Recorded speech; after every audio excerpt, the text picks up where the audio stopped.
로마서 2장 1절에서 3절 제가 봉독하겠습니다. 그러므로 남을 판단하는 사람아 누구를 막론하고 내가 핑계하지 못할 것은 남을 판단하는 것으로 내가 너를 징계함이니 판단하는 내가 같은 일을 행함이니라. 이런 일을 행하는 자에게 하나님의 심판이 진리대로 되는 줄 우리가 아노라. 이런 일을 행하는 자를 판단하고도 같은 일을 행하는 사람아 내가 하나님의 심판을 피할 줄로 생각하느냐. 황영근 간사님께서 하나님의 심판이라는 제목으로 말씀 전해주시겠습니다.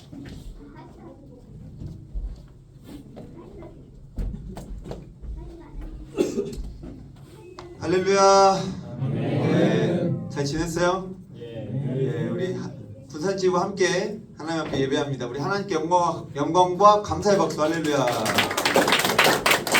자, 우리 군산지구 시체들을 향해서 환영의 박수. 네, 감사합니다. 악보 어디 있어요? 네, 아니야, 됐습니다. 자, 기도하겠습니다. 살아계신 하나님, 이 시간 하나님의 말씀 앞에 나아갑니다. 하나님의 말씀 앞에 겸손한 마음으로 나아가게 하시고 전하는 자나 듣는 자나 모두 그 말씀에 힘입어 살아갈 수 있는 은혜를 이 시간 허락하여 주시옵소서. 예수 그리스도의 이름으로 기도드립니다. 아멘. 할렐루야. 아멘. 예, 우리 군산지 우체들 다시 한번 환영하고 환영합니다. 네, 와주셔서 너무 감사하고요. 저희가 이제 로마서를 같이 보고 있거든요. 그래서 오늘 로마서 10번째 시간인데 같이 함께 말씀의 은혜를 나누고자 합니다. 오늘 본문 로마서 2장 1절에서 3절입니다. 먼저 로마서 1장의 내용은 우리 군산지 우치들이 있으니까 한 번만 로마서의 주제가 뭘까요? 이행징이. 그 로마서는 로마 교회를 향한 누구의 편지? 사도 바울의 편지였어요. 바울은 로마 교회에 가본 적이 있을까 없을까요? 없어요. 맞아요. 그럼 로마 교회는 누가 개척했을까요? 로마 사람. 예. 이제 사도행전 9장에 보면은 스데반의 죽음 이후로 예루살렘에 사는 그리스도인들을 향한 핍박이 이제 거세집니다. 그 최전방에 섰던 사람이 사울이었어요. 사울. 그러면서 이제 유대인들이 그 핍박을 피해 흩어집니다. 이걸 뭐라 그래요? 디아스포라라고 하죠. 그러면서 이제 로마 제국 전체를 가리키는 게 아니라 이탈리아 로마라는 도시에 가게 된 그리스도인들도 있겠죠. 그들이 교회를 개척했어요. 근데 이제 사도행전을 보면 글라우디우스 황제에 의해서 유대인 추방령이 내려집니다. 그렇게 해서 이제 유대인들이 쫓겨나요. 그러니까 로마 교회 안에 로마 교회를 개척했던 유대인들이 쫓겨나게 되는 거예요. 그리고 그 황제가 5년 있다가 죽고 그 유대인들이 다시 돌아오게 됩니다. 그러자 이제 이 로마 교회를 이끌어가던 유대인들이 자리를 비운 사이에 누가 로마 교회를 이끌어가고 있어요? 이방인들이 이제 로마 교회의 주체가 되어 있었겠죠. 그러니까 그들 중에 이방인들 중에 설교하는 사람도 있었을 테고 식당에서 음식을 하는 사람도 이방인이었을 거란 말이에요. 그러면서 이제 문화가 바뀌죠. 대표적인 게 뭐냐면 돼지고기를 먹냐 마냐의 문제였어요. 그런 식의 갈등, 즉 유대인들은 누구보다 성경에 대해서 잘 알고 성경에 근거한 삶의 방식이 익숙했어요. 뭐 유대인들은 실제로 구약 성경 전체를 거의 다 외우고 있었고 난지 8일 만에 할례를 받는 것을 시작으로 해서 유대인들이 지켜야 될 여러 절기들을 너무나 잘 지키면서 그러니까 종교적으로 상당히 완벽한 삶을 살아가고 있던 자들이에요. 그러니까 쉽게 말하면 자기 관리를 잘하는 거죠. 나쁜 건 아니죠. 이방인들은 상대적으로 자기 마음대로 살던 사람들입니다. 근데 이제 교회 안에 이 두 그룹이 부딪히기 시작하는 거예요. 처음에는 유대인들이 우월한 지위에 있었어요. 유대인들이 가르치는 입장이었기 때문에. 처음에 조선에 선교사님들이 와가지고 많은 여러 가지를 가르쳤을 거 아니에요. 뭐 대표적으로 한국 교회의 좋은 문화라고 할 수 있는 게 뭐냐면, 그 당시에 이제 한국 남자들이 겨울에 농사를 안 지을 때 뭘 해요? 주로 담배 피우고 술 마시면서 도박을 하는. 그래서 이걸 이제 선교사님들이 금지를 시켰단 말이에요. 그러니까 이런 문화가 가르쳐질 때, 전해질 때에는 그런 부분이 있었겠죠. 조금은 그래도 우월한 입장에서 조금 열등한 사람들에게 가르치는 듯한 느낌. 그러지 않았을까요? 희한하게 한국의 우리가 예를 들어 지금도 방금 찬양을 했지만 지금 이 악기들이 다 원래 우리나라 전통 악기 아니면 서양 악기예요. 서양 악기죠. 그러니까 이걸 조금 거칠게 표현을 하면 이게 이제 제국주의적인 방식의 선교 혹은 포교 방식이라고도 하는데, 우리나라에 그런 방식으로 들어왔다 이런 걸 얘기하는 게 아니라, 그 복음이 들어온 데 있어서 복음 그 자체만 들어오는 게 아니라 그 복음을 전하는 자들의 삶의 문화가 같이 전해진다라는 거죠. 근데 그게 처음에 전해질 때는 그런갑다 하고 받아들여요. 혹은 문화적으로 더 나은, 좀 더 우등한 사람들의 문화라고 받아들이는 경향이 있어요. 그런데 선교사님들이 쫓겨나고 다시 그 사이에 예를 들어 한국의 상황을 두고 본다면 좀 더 한국스러운 교회가 세워졌어요. 그리고 다시 한국 교회를 이끌던 선교사님들이 돌아왔을 때 이 문화의 부딪힘이 생겨난다는 거죠. 그 갈등 속에서 사도 바울이 로마 교회를 향해서 이렇게 이야기합니다. 로마서 1장 15절 같이 읽을까요? 시작. 그러므로 나는 할 수 있는 대로 로마에 있는 너희에게 복음 전하기를 원하노라. 무엇 전하기를 원한다고요? 복음이 뭔데요? 복음이 이 앞에서 얘기했죠. 로마서 1장에 보면 하나님의 복음, 예수 그리스도의 종 바울은 사도로 부르심을 받아 하나님의 복음을 위하여 택정함을 입었으니, 2절에 이 복음이 뭐예요? 하나님의 선지자들을 통하여 그의 아들에 관하여. 그 아들이 누구세요? 예수 그리스도시죠. 그래서 결론은 뭐예요? 쭉 뒤에 보면 이 복음은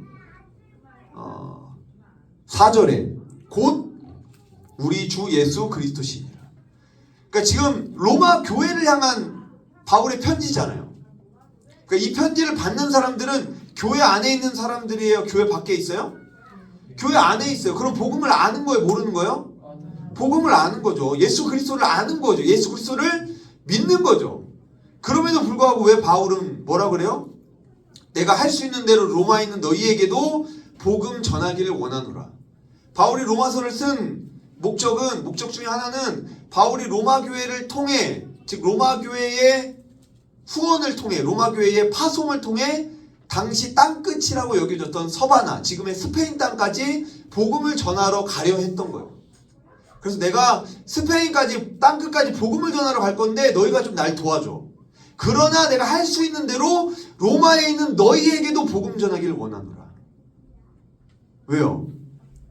그들 안에 일어나고 있는 이 갈등이 사실상 어떤 모습인 거예요? 복음의 부재된 모습과 비슷하다는 거죠. 복음이 없는 자들의 삶에서 나타나는 모습과 같다라는 거예요. 다시 말하면 교회 안에 일어나고 있는 지금 유대인과 이방인을 중심으로 일어나고 있는 이 갈등을 해결할 수 있는 방법이 뭐다? 그게 뭐다? 복음이다. 그래서 바울이 어떤 방식을 통해서 이제 복음을 전하냐면, 이제 갈라디아서하고 구조가 같아요. 갈라디아서도 1장부터 4장까지는, 갈라디아서가 총 몇 장까지 되어 있어요? 6장까지 되어 있죠. 갈라디아서의 별명이 작은 로마서예요. 그러니까 1장부터 4장까지는 뭔 얘기냐면 너희가 믿음으로 말미암아, 하나님의 은혜로 말미암아 구원받은 거다라는 얘기예요. 그러면 이런 질문이 생기죠. 우리에게는 아무 조건이 없습니까? 그냥 우리는 믿기만 하면 구원받습니까? 그러면 저희는 믿고 우리 마음대로 살아도 되네요? 여러분 그런 생각 해봤어요? 누가 그러더라고요. 어떤 유명한 신학자가 그런 생각을 안 해보면 구원받은 게 아니라고.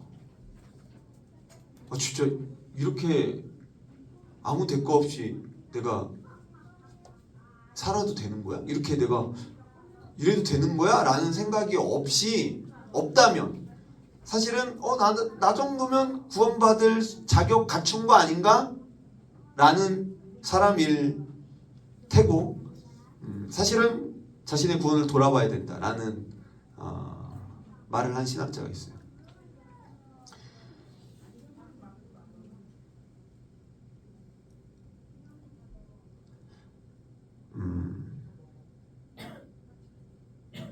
저 어디까지 얘기했죠? 복음 안에서 잠깐. 그러니까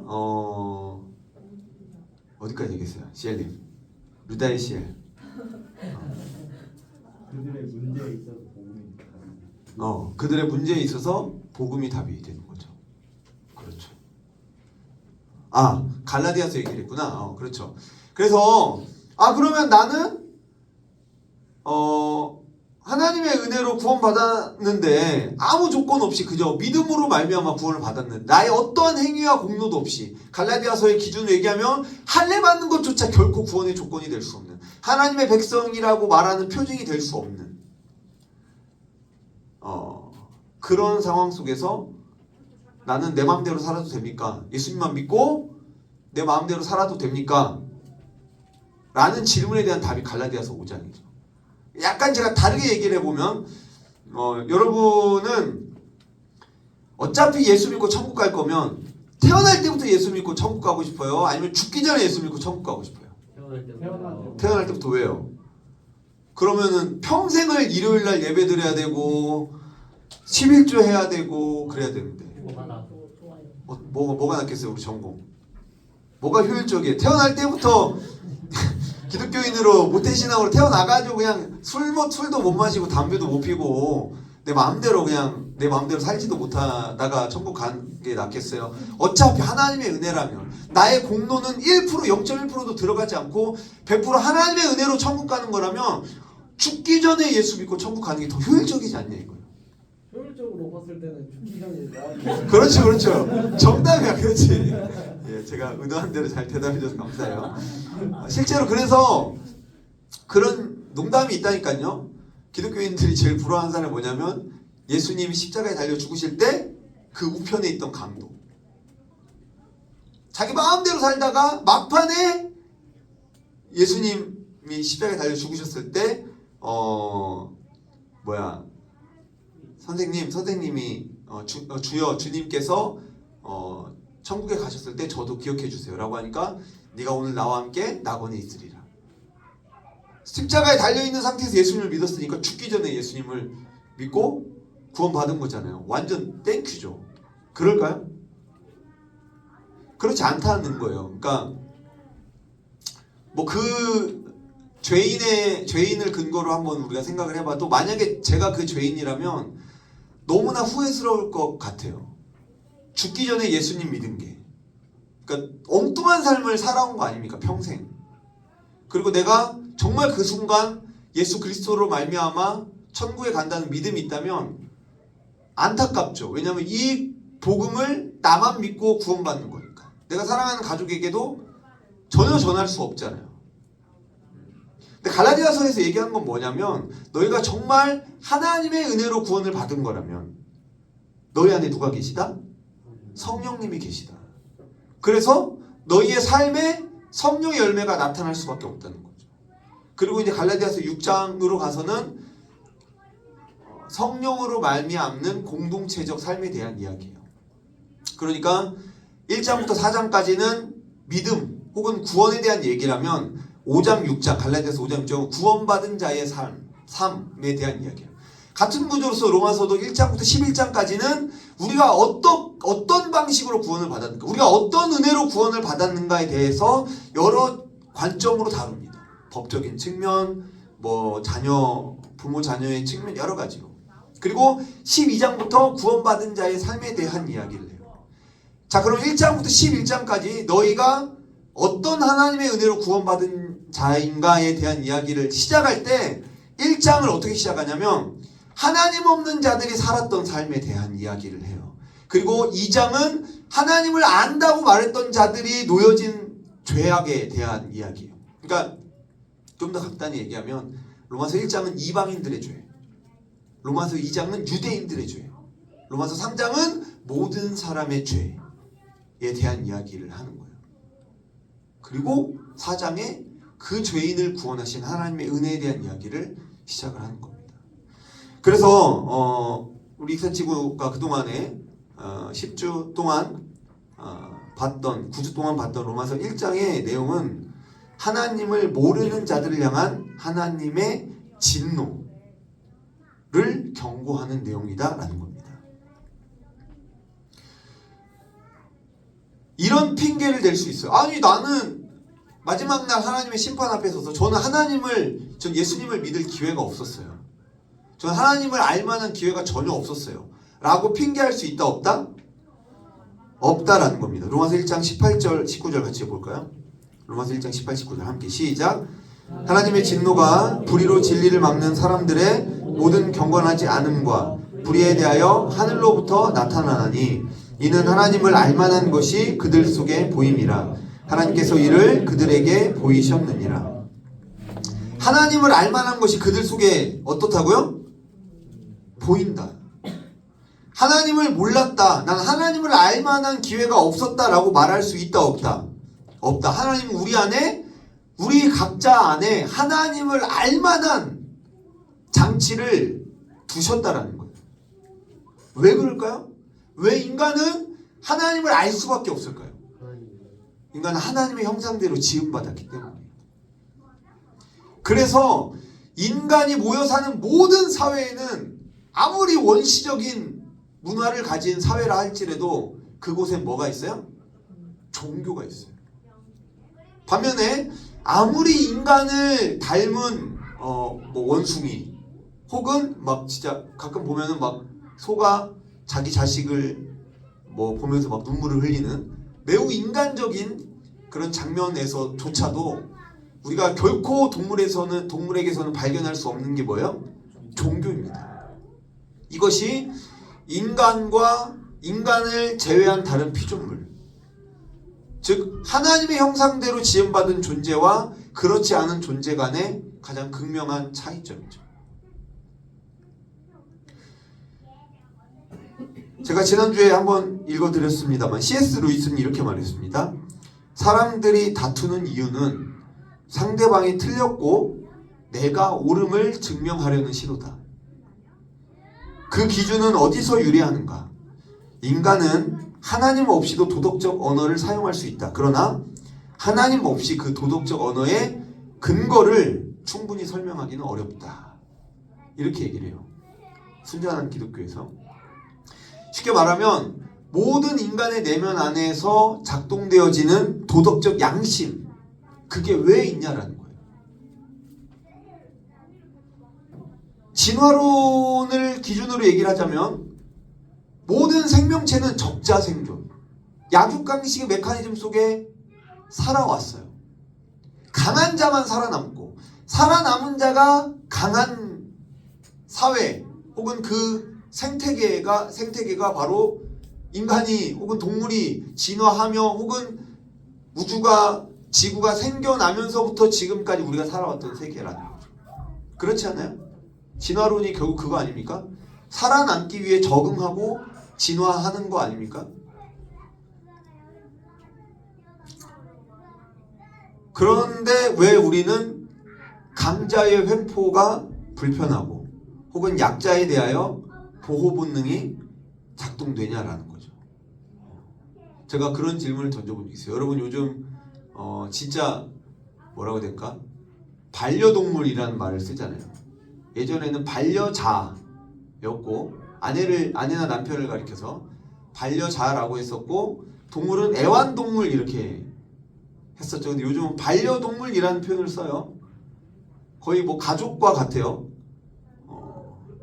그래서 펜로스 증후군 같은 경우도 이제는 질병으로 인정을 받으니까 내 애완동물이 그러니까 펫은 사실은 반려동물이라고 번역하기 좀 그렇지만 어쨌든 내가 기르던 동물이 죽었을 때 생겨나는 그 우울감도 이제 질병인 거죠.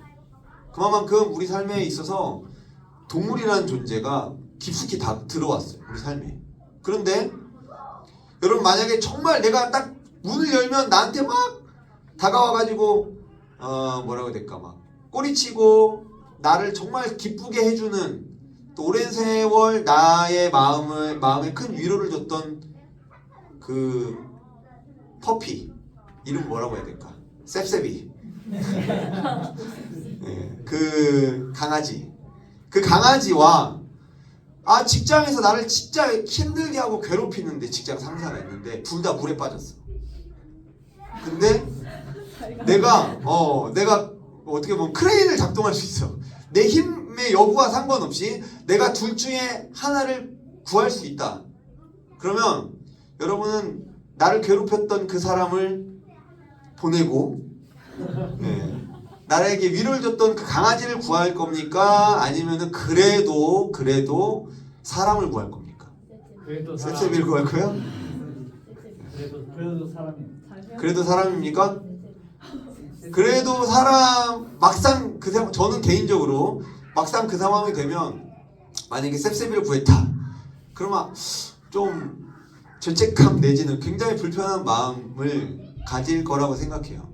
그리고 아마 여러분에게 물어봐도 최소 50%는 여전히 사람을 구하겠다는 사람이 있을 거라고 생각합니다. 그 마음이 왜 있다는 거예요? 그 마음은 이기심입니까?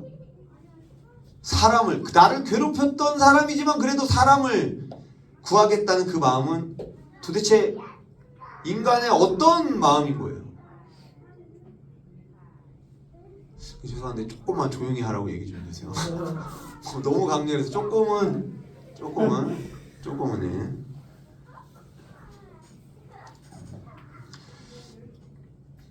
존 칼빈은 그것을 가리켜 뭐라고 했냐면 종교의 씨앗이라고 표현했어요. 종교의 씨앗.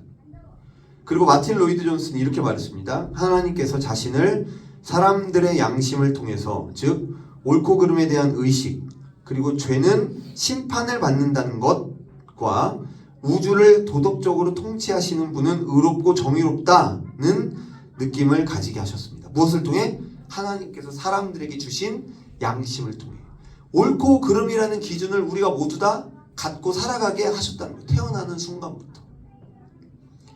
그것이 맹자의 성선설을 얘기하는 것이 아니라 인간이 하나님의 형상대로 지음받았다라는 증거라는 거죠. 인간은 하나님의 형상대로 지음받았기 때문에 뭐가 있어요? 양심과 도덕심이라는 게 있다. 이 출처는 하나님이 아니면 결코 설명할 수 없다라는 겁니다. 그래서 인간이 하나님을 알 수 없다라고 핑계할 수 있다 없다? 없다라는 겁니다. 뿐만 아닙니다. 로마서 1장 20절에서 21절 같이 읽어보겠습니다. 시작. 창세로부터 그의 보이지 아니하는 것들 곧 그의 영원하신 능력과 신성이 그가 만드신 만물에 분명히 보여 알려졌나니 그러므로 그들이 핑계하지 못할지니라.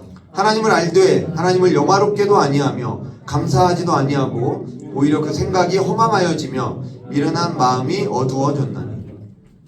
성경은 인간이 뭐라 그래요 지금?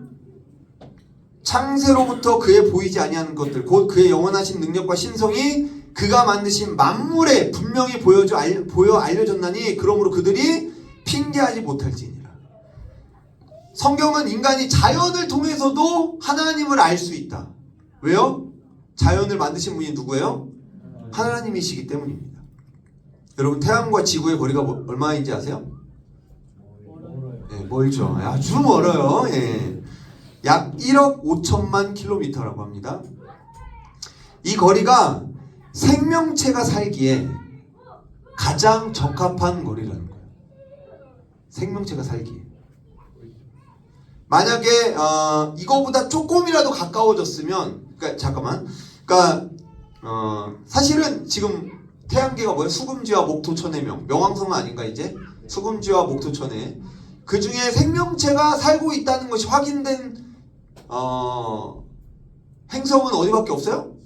지구밖에 없죠. 근데 그나마 지금 막 일론 머스크가 자꾸 화성으로 가야 된다고 말하는 이유가 뭐예요? 화성에서 뭐가 발견됐어요?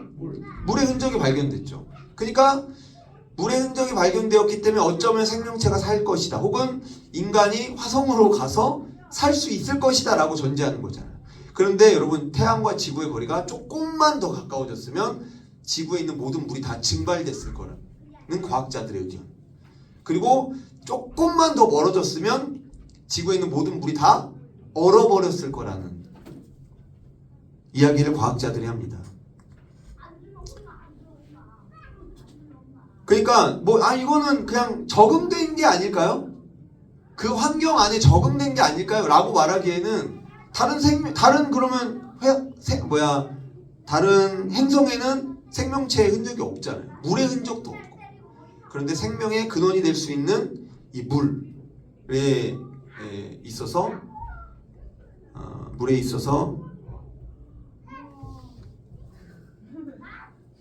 승리하죠. 자, 우리 뒤에 조금만 조용히 해주세요. 뒤에 조금만 자제를 조금. 제가 좀 지금 영향을 받네요. 자, 그래요. 아무튼 자, 그리고 지구의 기울기는 몇 도예요? 23.5도. 근데 이 기울기가, 지구가 이렇게 기울어져 있잖아요. 지구가 만약에 기울어지지 않았다면 뭐가 없어요? 계절이 없죠. 극지방이 있을 수가 없고요. 열대지방이 있을 수가 없어요. 무엇보다 계절이 없어요. 계절이 없으면 뭐가 없어요? 식량이 만들어질 수 없다라는 겁니다. 그러니까 무슨 얘기를 하고 싶냐면, 어떤 경우에는 인간이 내면적 자각을 하기 어려운, 그러니까 그런 도덕심을 좀 확인하기 어려운 지적 수준이나 어려움을 가진 사람이 있을 수 있잖아요. 그런 사람조차 자연을 통해 하나님의 존재를 인식할 수 있다는 거예요. 반대로 얘기해서 어떤 사람은 태어날 때부터 눈이 보이질 않아. 혹은 갇혀진 곳에서 살았어. 그렇다 하더라도 자신의 내면 안에서 하나님의 흔적을 발견할 수 있다, 없다? 있다라는 겁니다. 문제는 뭐냐? 로마서 1장 21, 22절 같이 읽겠습니다. 시작. 하나님을 알되 하나님을 영화롭게도 아니하며 감사하지도 아니하고 오히려 그 생각이 허망하여지며 미련한 마음이 어두워졌나니 스스로 지혜 있다 하나 어리석게 되어. 하나님을 알지만 어떻게 안 해요? 하나님을 영화롭게 안 합니다. 하나님을 영화롭게 하는 삶을 거부한다는 거예요. 그리고 하나님께 감사하지도 않는다. 그 결과 인간에게 찾아오는 건 뭐예요? 그 생각이 허망하여진다. 인간에게 허망함이 찾아온다는 겁니다. 즉 인간에게 찾아온 허망함, 허무함, 우울함, 외로움은 궁극적으로 그 원인이 어디에 있냐면, 내가 누구인가, 나는 어떤 존재인가, 나의 존재 가치를 제대로 인정받지 못하기 때문이라는 거예요. 그런데 이 존재 가치를 상대적으로 다른 사람에게 혹은 이 세상 가치에게 약육강식처럼 마치 누군가를 이겨야만, 그러니까 내가 얘보다 내가 100점을 맞아서 1등을 할 수도 있지만 다른 사람이 70점을 맞으면 내가 75점으로도 1등을 할 수 있는 이 상대적 가치가 지배하고 있는 세상의 가치로는 우리는 우리의 존재 가치를 온전히 확인받을 수 없다는 거죠. 왜냐하면 인간이 인간을 만들지 않았기 때문이에요. 우리는 모두 다 상대적 가치 안에서 살아가요. 그러나 우리를 만드신 하나님, 그 앞에 섰을 때 우리는 비로소 그 허망함을 극복할 수 있다라는 이야기를 지금 성경이 하고 있는 겁니다. 로마서 1장 28절 같이 읽어볼까요? 시작. 또한 그들이 마음에 하나님 두기를 싫어하며 하나님께서 그들을 그 상실한 마음대로 내버려 두사 합당하지 못한 일을 하게 하셨으니, 하나님을 인정하지 않는 그 허망한 자들을 향한 하나님의 심판, 가장 무서운 심판은 뭐냐면, 하나님을 마음에 두기 싫어하는 자들에게 하나님이 주시는 가장 큰 심판이 뭐예요? 그 상태로 그냥 내버려 두시는 거예요.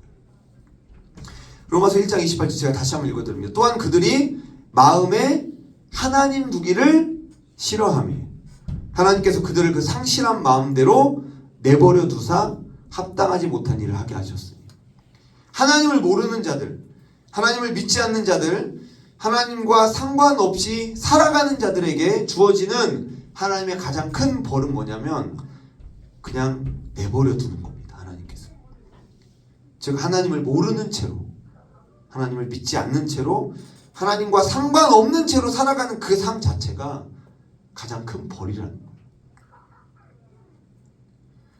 그렇다면 하나님을 아는 자들의 삶은 어떠할까요? 오늘 본문이 그 시작입니다. 하나님을 너무나 잘 안다고 말하는, 그리고 스스로 하나님의 선택을 받은 백성이라고 자부했던 유대인들을 향한 사도 바울의 책망입니다. 그러니까 오늘날로 치면 누구보다 난 교회를 잘 알아요, 난 누구보다 성경을 잘 알아요, 난 누구보다 예수를 잘 알아요 라고 말하는 모태신앙들, 혹은 교회 안에 있는 자들, 혹은 나름 다른 사람보다 더 훈련받았다고 말하는 우리, 선교단체를 통해 훈련받았다고 말하는 우리, 심지어 하나님의 말씀을 배웠고 신대원을 다녔고 그래서 내가 하나님을 지금 가르친다고 말하는 저를 향한 하나님의 말씀입니다. 로마서 2장이. 자, 1절 같이 읽겠습니다. 시작. 그러므로 남을 판단하는 사람아, 누구를 막론하고 내가 핑계하지 못할 것은 남을 판단하는 것으로 내가 너를 정죄함이니 판단하는 내가 같은 일을 행함이니라. 자, 로마서 2장이 어떻게 시작하죠? 그러므로라고 시작하죠. 그러므로. 이 앞에는 뭐였어요?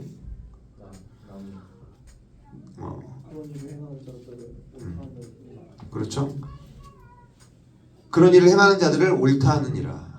그러니까 아까 말한 것처럼 하나님 없이 살아가는 자들의 삶에 대해서 그들은 자기 혼자만 이제 그렇게 죄를 지으며 살아가는 게 아니라 하나님 없이 살아가는 자들의 삶에서 옳다라고 인정하면서 이제 그 죄가 확산되어지고 자신의 죄를 정당화하는 자들의 모습인데요. 그 다음에 나오는 접속사가 뭐예요? 그러므로입니다. 그러므로.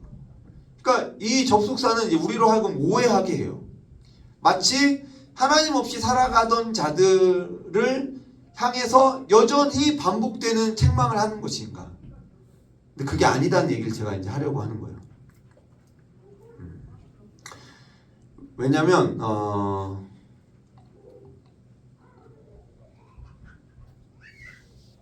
그러므로 남을 판단하는 사람아 이렇게 나오잖아요.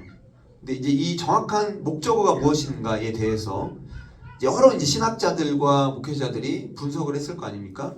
이제 가장 유명한 분석 몇 가지를 제가 읽어드리면 로이드 존스의 로마서 강해를 보면 이 본문을 이제 이렇게 해석을 하는 거죠. 하나님은 상실한 마음대로 그들을 내버려 두었습니다. 그들이 서로 간에 악한 일을 행하도록 내버려 두신 것입니다. 그리고 그것은 이방인들의 불경건과 죄에 대하여 드러난 하나님의 진노의 표징입니다. 이어서 사도 바울은 이에 대해 아멘, 정말 그러합니다, 정말 절대적으로 동감입니다 라고 소리치는 사람들에게 이렇게 말하는 것입니다. 잠시만 기다리라. 그러므로 남을 판단하는 사람. 그러니까 하나님 없이 살아가는 자들을 향해서 사도 바울이 경고하잖아요. 너네 그렇게 살아가는 삶 자체가 하나님의 심판이야.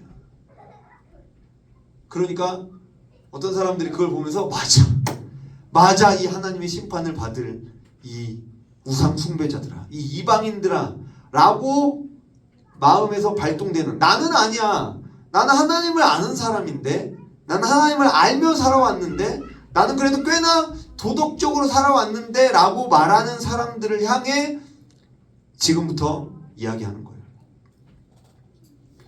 이필찬 교수라는 분이 있습니다. 이분도 이렇게 얘기를 해요. 1절에 남을 판단하는 사람은 불특정 다수가 아니라 단수로서 이야기하기 때문에 이것은 구체적으로 유대인들의 집합을 가리킨다. 즉 이것은 2장 전체 문맥을 볼 때 분명하게 드러난다. 유대인들은 1장 21절에서 32절에 지적한 이방인들을 불결하다고 판단하던 사람들이다. 그러나 바울은 아주 예리하게 유대인들의 허점을 파고든다. 바울에 의하면 유대인들도 그들이 부정하다고 판단하던 이방인들과 동일하다는 것이다. 그래서 판단하는 네가 같은 일을 행한다고 지적한다라는 겁니다. 결국 무슨 얘기하냐면 1절의 목적어 남을 판단하는 사람은 1장 후반절에 등장하는 그 죄악들을 향해 손가락질하는 사람들, 즉 당시 로마 교회 안에 갈등을 일으키고 있는 이방인들을 향한 바울의 책망에 그렇지 바로 그게 문제지 라고 동의하며 고개를 끄덕이던 유대인들을 향한 질책이다라는 거예요. 하나님 없는 자들의 죄악된 모습을 향해 판단하는 자들아, 너희도 똑같다.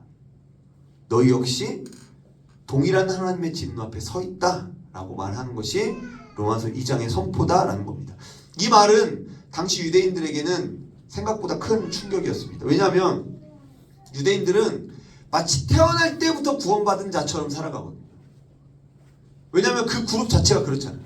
태어날 때부터 난지 8일 만에 할례를 받고 아주 철저한 신앙교육을 받으며 살아왔을 거예요.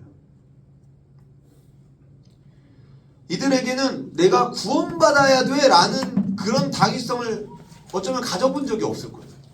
당연히 태어나면서부터 하나님이 계심을 알고 너무나 당연하게 그렇지, 예수님을 통해 우리가 구원받은 거지. 이미 구원받은 상태로 인식하면서 살아왔을 확률이 매우 높습니다. 제가 저희 아이들한테 의도한 바가 그거거든요.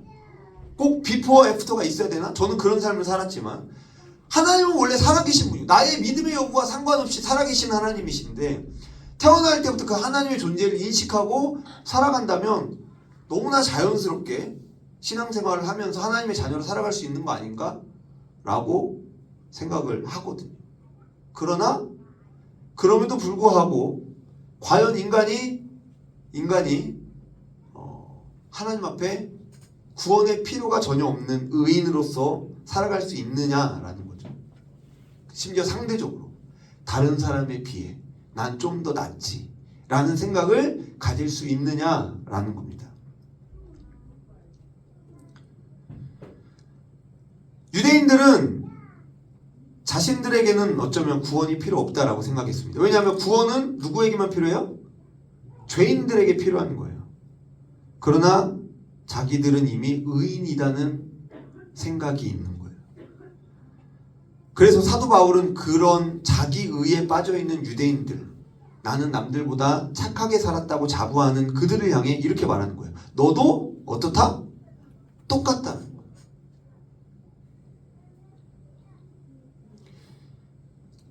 1절 제가 다시 한번 읽어드릴까요? 그러므로 남을 판단하는 사람아, 누구를 막론하고 네가 핑계하지 못할 것은 남을 판단하는 것으로 너 자신이 너를 정죄함이니 내가 너를 정죄함이니 판단하는 내가 같은 일을 행함이니.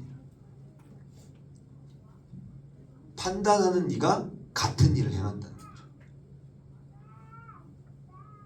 한번 볼까요? 진짜 재밌는 얘기예요.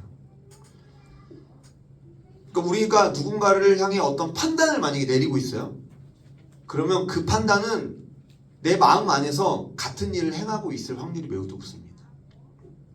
그러니까 내가 새치기를 하는 사람을 향해 판단을 하고 있어요. 왜 새치기를 하는 거야? 그러면 그 마음 안에 뭐가 일어나고 있어요? 행동으로 새치기는 안 하지만 나도 새치기를 하고 싶은 욕망이 있는 거죠. 그러지 않겠어요? 누구는 새치기 안 하고 싶어? 누구는 빨리 밥 안 먹고 싶어? 왜 새치기를 하는 거지? 왜 근데 경찰이 아무 말도 안 하는 거지? 라는 분노가 일어나는 거죠. 어떤 사람은 아무 상관없어요. 막 여유롭게 운전할 때 어떤 사람은 진짜 뭐 다른 사람이 막 끼어들든 말든 허허 하면서 운전하는 사람이 있는데 저 같은 경우는 막 빨리 가려고 하니까 나도 막 빨리 가고 싶거든. 그러니까 내 빠름을 막는 자들을 향해 난 판단한단 말이야. 내 딴에 나는 정당하게 빠르게 가고 있는데 뭐라고 해야 될까? 정당하지 않게 빠르게 가는 자들 향해 저는 분노가 일어나요. 왜냐면 나도 그렇게 가고 싶지만 그것이 옳지 않다고 생각하기 때문에 나를 통제하고 있는데 왜 너는 그 통제를 벗어나서 빨리 가냐 이거죠. 그래서 제가 사실 아까 예배 전에 뭐를 냈냐면 국민신문고에다가 누구 한 명을 신고했거든요. 지난 토요일에 운전을 하는데 어떤 사람이 자꾸 방향 지시등을 안 켜고 너무 위험하게 자꾸 끼어드는 거야.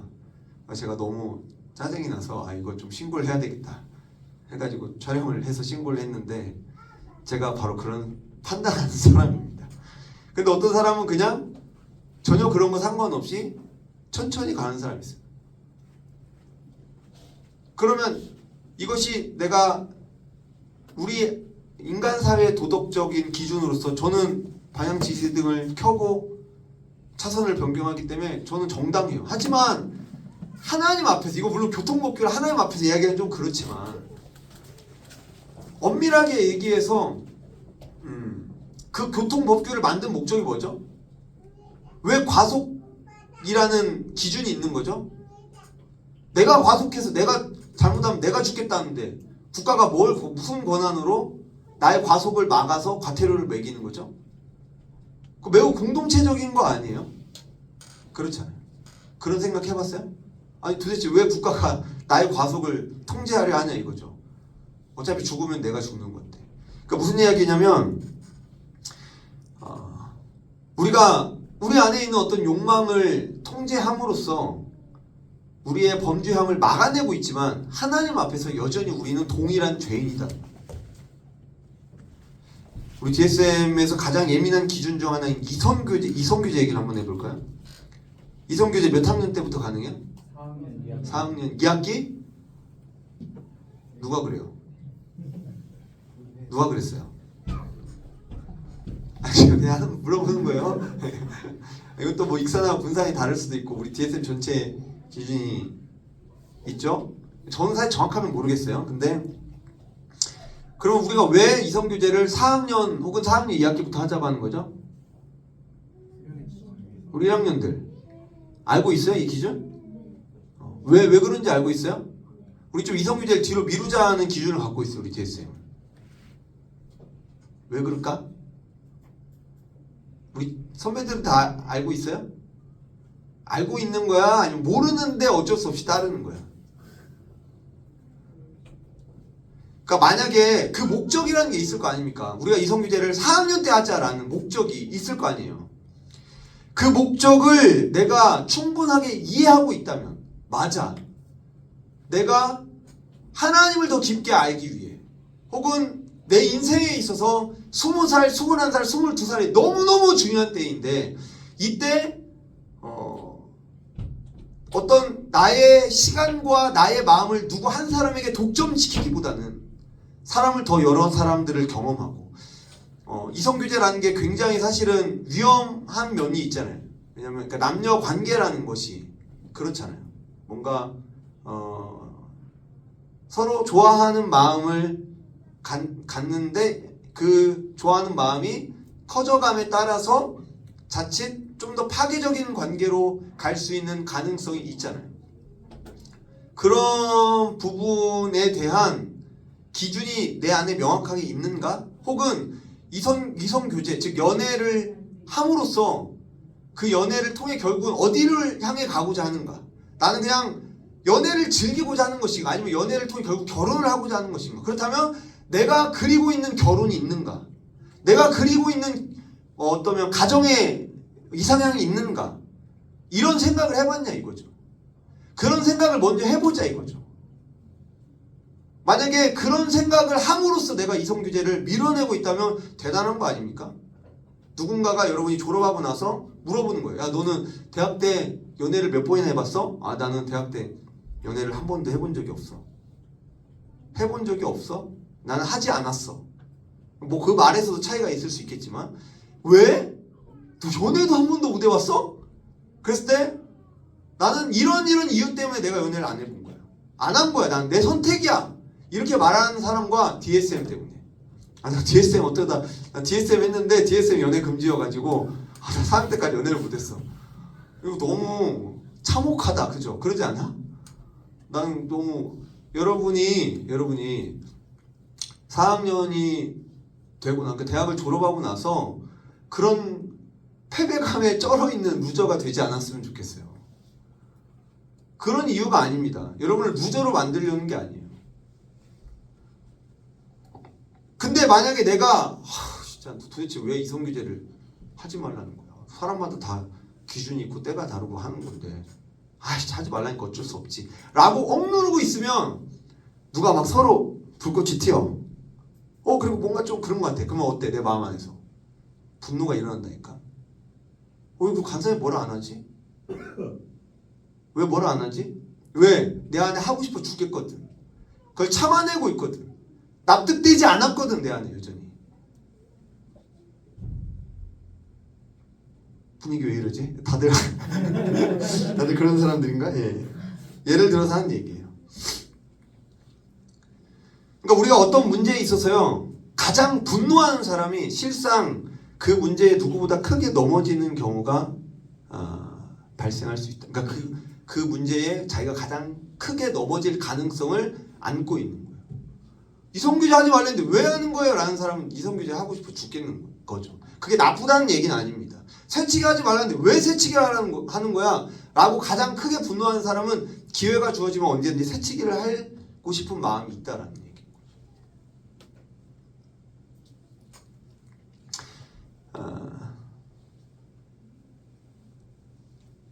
그러니까 아까 말한 이성교제를 이렇게 자세하게 얘기하려고 하는 거 아닌데 분위기상 제가 좀 수습을 해야 될 것 같아서. 그러니까 나는 누가 뭐라 하든 간에 너무 좋아. 나는 4학년 때 충분히 내 자신을 준비하고 내 자신을 돌아보고 4학년 때 나는 이성교제를 더 준비된 모습으로 공동체의 축복 가운데 준비된 모습으로 이성교제를 할 거야 라고 하면 누가 하든 말든 크게 상관없는 거지. 그러나 그렇지 않으면 거기에 내 욕망이 이렇게 건드려진다는 거죠. 그거 자체를 제가 나쁘다고 얘기하려는 건 아니에요. 그럴 수 있지. 우리 마음에 그 반응되어지는 그것을 우리가 좀 살펴볼 필요가 있다는 거예요. 우리 마음에 어떤 문제에 대한 판단과 정죄가 미움이 있다면 바로 그 문제가 사실은 나의 문제라고 하나님 지금 말씀하시는 겁니다. 내가 도무지 용서하지 못하는 어떤 문제가 있나요? 가족 안에서, 친구와의 관계 안에서, 공동체 안에서 어디서든 간에 다른 건 모르겠지만 제가 이 문제만큼 용서할 수 없습니다. 바로 그 문제가 내 안에 있는 문제임을 자각해야 된다. 그 문제에 대하여 사실 나도 잠정적인 범죄자임을 인정해야 됩니다. 여러분, 우리는 누군가를 판단하고 정죄하는 건 너무너무 능숙해요. 저도 그렇고. 시간만 줘보세요. 제가 여러분 한 명 한 명을 완전히 해체해드릴게요. 여러분도 할 수 있을걸요? 우리가 요리는 못해도 먹고 나서 맛있다 맛없다 판단 잘 할 수 있잖아요. 그죠? 요리는 못해. 축구는 못하는데 아이 진짜 손흥민 에이징컵 왔네 라는 말은 뭐 다 할 수 있어요. 그러나 하나님이 기뻐하시는 일은 판단과 정죄가 아니라고요. 용서하고 사랑하는 일이 하나님이 기뻐하시는 일인데 그 기준으로 봤을 때 행동적으로 유대인들은 범죄하진 않지만 그 하나님의 말씀을 기준으로 봤을 때는 유대인들도 하나님 앞에 똑같다는 거예요. 엄격하게 말해서 그들 또한 기회만 주어졌다면, 유대인들로 태어나지 않았다면 이방인들과 전혀 다를 것 없는 모습이었다는 거죠. 그럼 그들이 뭔가 잘나서 유대인으로 태어난 것도 아니잖아요. 그러지 않아요? 그리고 판단과 정죄로는 그 문제를 해결할 수 있다 없다? 없어요. 여러분 아무리 판단하고 정죄해보세요. 너는 왜 그렇게 맨날 늦잠을 자냐? 왜 이렇게 늦잠을 자냐? 늦잠을 자냐 해도요. 늦잠 자요. 늦잠 잔다니까.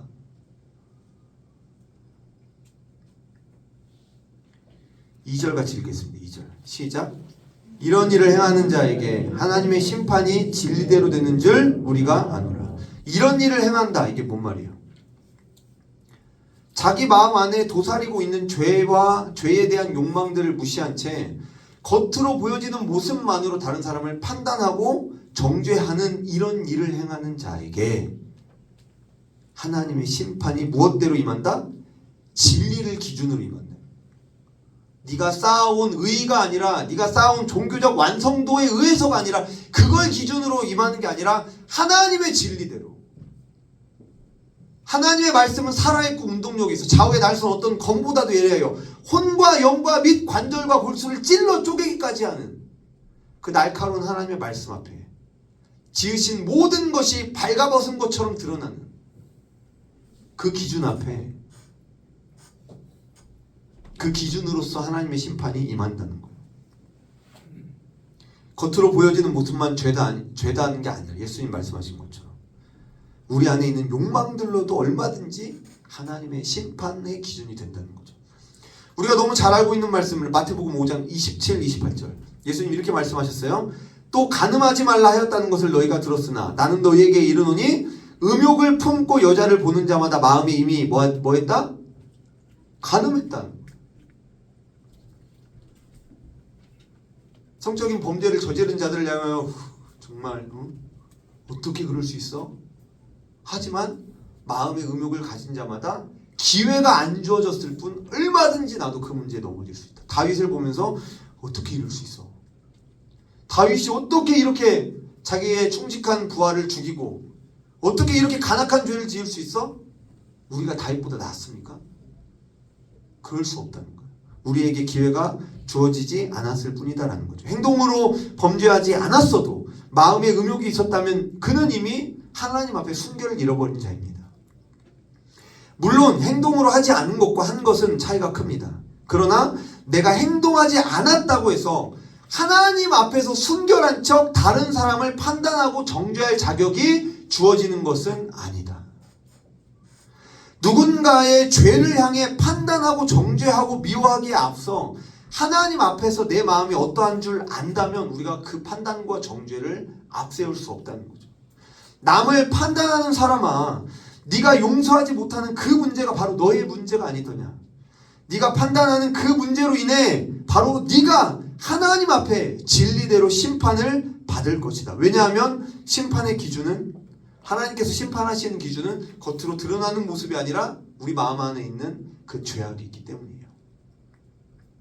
유대인들은 자신들의 철저한 종교적 삶을 우월한 기준으로 삼고 종교적 삶을 기준으로 자신이 의인이라고 생각했어요. 그리고 그렇게 행동하지 못하는 이방인들을 용서하지 못하고 정죄했습니다. 그러나 그들 안에 도사리고 있던 죄악들이 하나님 앞에 얼마나 큰 죄였는지를 바울이 이야기하고 있는 것입니다.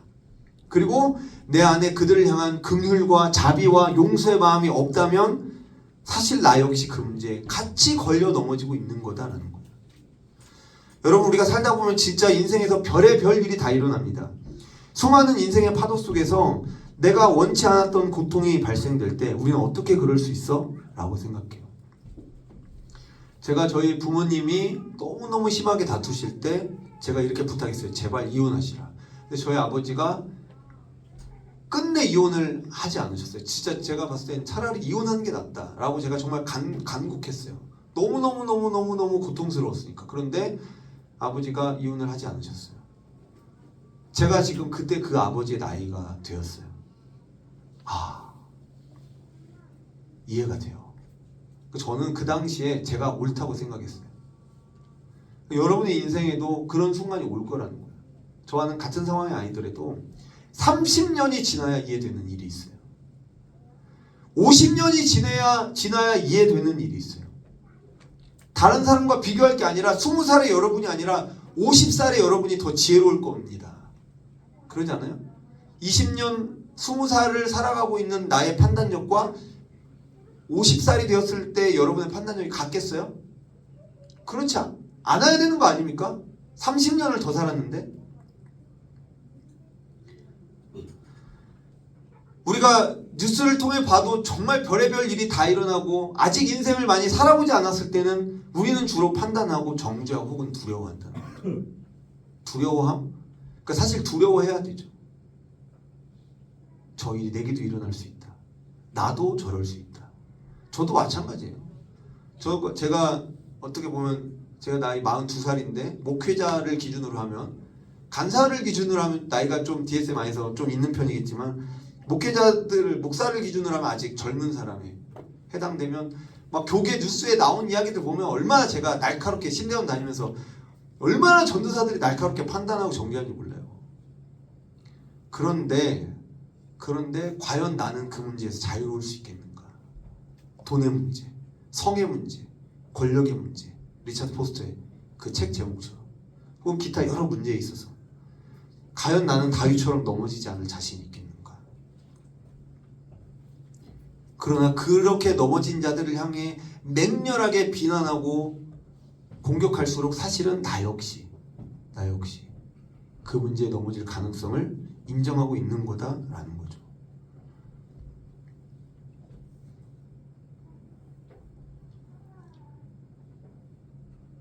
우리가 인생을 살면서 우리의 삶에 도무지 이해할 수 없는 아픔과 고통 혹은 어떤 죄악들이 일어날 때가 있습니다. 그것은 내 잘못일 때도 있고 다른 사람의 잘못에 의한 피해자가 될 수도 있어요.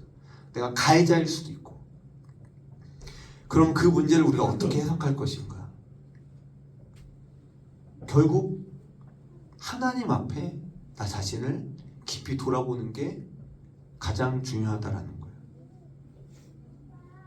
결국 나도 더러운 죄인일 뿐이구나. 나 역시 하나님의 심판 앞에 서 있는 죄인일 뿐이구나. 나 역시도 그 누구를 판단할 수 없는 존재구나. 나도 구원이 필요한 나약한 인간일 뿐이구나. 라는 것이 사실은 성경의 결론이죠. 물론 여러분이 살면서 어떤 고통과 아픔과 상처를 겪었고 피해와 가해를 기준으로 얘기했을 때 내가 어떤 피해를 겪었을 때 그 피해로 인한 상처를, 아픔을, 고통을 과소평가하려는 것은 아닙니다. 모두가 다 그런 경험들이 있을 거예요. 하지만 그걸 허락하신 하나님 앞에 우리가 결국은 찾아가야 되는 지점이 어디냐면 하나님 앞에서의 나라는 거예요. 진리의 기준 앞에 서 있는 나 자신이라는 겁니다. 그 진리 앞에 우리가 설 때 결코 우리 또한 우월할 수 없다는 거예요. 그 사람이 잘못하지 않았다라는 게 아니라 나에게 피해를 끼친 그 사람은 나쁜 놈이 맞아요. 하지만 하나님 앞에서 내가 정당한가? 라는 거죠. 제가 사실은 11절까지 준비했지만 3절까지만, 오늘 본문도 3절까지고요. 마지막 3절 같이 읽겠습니다. 시작. 이런 일을 행하는 자를 판단하고도 같은 일을 행하는 사람아 내가 하나님의 심판을 피할 줄로 생각하느냐. 여러분, 우리가 어떤 일을 판단할 때 그 판단은 어떤 기준을 통해 판단하는 거 아닙니까? 그죠? 혹은 그 기준이 포함된 나름의 세계관이 있는 거죠. 그러나 그 기준이 누구의 기준이에요? 나의 기준이죠. 나의 세계관이죠. 그 기준에 의해서 내가 선이다, 악이다라고 판단하는데 그 기준이 하나님 앞에서도 동일하지 않을 수 있다라는 거예요. 우리는 누군가를 판단하는 자리에 섭니다. 그래서 그 판단의 자격으로 나를 증명하려고 해요. 그것이 과연 하나님 앞에서 선이 될 수 있겠는가? 왜냐하면 이 말씀처럼요, 3절에 뭐라고 그래요? 이런 일을 행하는 자를 판단하고도 같은 일을 행하는 사람아. 인간이 참으로 나약하고 우습죠. 내가 이 문제에 대해서 손가락질을 했어. 어떻게 그럴 수 있냐? 그러고 인간은 그 일을 내가 행할 수 있다 없다? 있어요. 그런 말도 하잖아. 손가락으로 누군가를 가리키면 사실은 나를 향해 나를 가리키는 손가락이 더 많다고 하잖아요. 손가락질이 강렬할수록 그 문제에 있어서 사실 허들을 낮추는 거예요. 그 문제에 있어서 내가 넘어갈 확률을 높여가는 겁니다.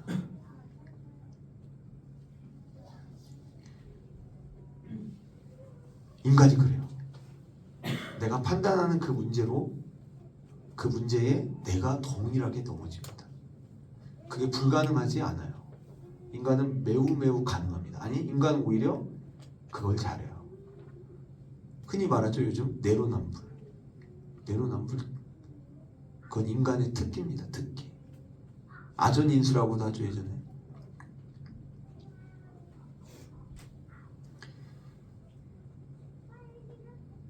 음란을 정죄하지만 음란합니다. 교만함을 정죄하면서 교만합니다. 폭력을 비난하면서 폭력을 휘둘러요. 이 얘기만 하고 곧 마치겠습니다. 제가 대학생 때 단대 학생의 노래패 동아리를 했어요. 제가 17기였어요. 17기. 이제 막 쉽게 말하면 민중가요라고 아세요? 독재 다도 막 이렇게 이걸 이제 노래로 부르면서 막 이렇게 노동운동을 한 그 동아리에 들어갔어요. 제가 17기였고 이제 뭐 공연을 했어요. 우리가 3기 선배님이 왔어요. 그러니까 실제로 이제 독재 타도를 외쳤던 그 시대에 살았던 분이 왔어요. 근데 이분이 하는 말이 잊혀지지가 않아요. 뭐냐면 그 시절에 어땠냐면 독재 타도를 외쳤잖아요. 독재 타도를 외치는 우리 안에 독재가 있었다 이렇게 얘기하더라고요. 그래서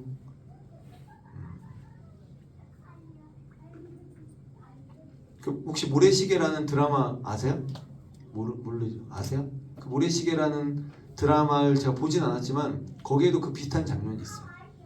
그래서 독재 타도를 외치기 위해서 우리가 독재에 저항하기 위해서 다 같이 마음을 모아서 수업을 거부하자 라고 했더니 그 주인공이 나는 수업 들을래? 하고 수업을 듣거든요. 그러니까 이제 그 사람들이 왜 수업 듣으니까 혼자서 그렇게 말하니까 왜 난 수업을 못 듣죠? 내가 수업을 들을 자유를 빼앗는 거 바로 그게 독재 아닌가요? 그렇게 말하니까 할 말을 잃거든요. 인간이 그래요. 독재를 타도할 방법으로 독재를 사용하죠. 그래서 인간은 그 어떤 자격으로도 하나님의 심판 앞에 스스로 심판으로부터 면죄받을 수 없다라는 겁니다. 그렇다면 우리에게 필요한 게 무엇인가? 다음 주에 이 말씀을 함께 나누고자 합니다. 그 답은 여러분 각자 한번 읽어보세요. 답은 4절부터 있습니다. 4절부터 말씀을 뵙겠습니다. 살아계신 하나님, 우리가 모두 판단하는 자입니다.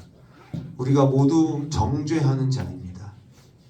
그렇게 우리는 우리 자신이 정당함을 확보한다고 착각합니다. 그러나 하나님 앞에 죄를 쌓아갈 뿐이요, 우리가 판단하는 그 문제에 있어서 우리 또한 넘어질 확률을 높여가는 것 뿐임을 오늘 하나님의 말씀 앞에 깨닫게 되었습니다. 하오니 주여, 우리에게 하나님의 인자하심으로 말미암는 은혜와 구원을 허락하여 주시고 오직 하나님의 자비와 긍휼로 말미암는 사랑과 용서를 허락하여 주시옵소서. 예수 그리스도의 이름으로 기도드립니다.